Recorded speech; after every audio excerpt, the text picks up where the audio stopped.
Simple finally మనకి driving licence అయితే వచ్చేసింది. నేను లాస్ట్ లాంగ్ వీడియోలో పోస్ట్ చేశాను. యాక్చువల్లీ డ్రైవింగ్ ప్రాక్టీస్ చేసిన రోజే వీడియో తీశానన్నాను కదా! ఇది కూడా ఆ రోజు తీసిందే.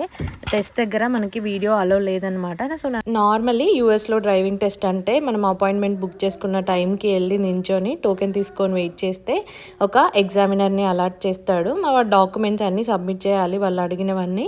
ఆ ఎగ్జామినర్ వచ్చి మన పక్కన మనం డ్రైవింగ్ సీట్‌లో ఉంటే ఎగ్జామినర్ మన పక్కన కూర్చొని మనకి రోడ్ పైనకి వెహికల్ తీసుకెళ్ళి డైరెక్షన్స్ చెప్తాడనమాట. ఐదర్ లెఫ్ట్ గానీ, రైట్ గానీ అవన్నీ చేస్తున్నప్పుడు మనం ఇండికేటర్ గానీ, స్పీడ్ లిమిట్ గానీ చూసుకుంటే సరిపోతది. వెరీ ఈజీయే. ఒక్క పార్కింగ్ ఒకటి అడిగాడు నన్ను. పార్కింగ్ కూడా బానే చేశాను.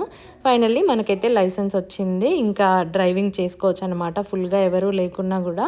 అండ్ పక్కనే ఒక చైనీస్ రెస్టారెంట్ ఉందని ఫుడ్ తినడానికి వచ్చాము. సిజ్లర్స్ ఒకటి బానే ఉంది. బట్ వేరేది నాకంత నచ్చలేదు.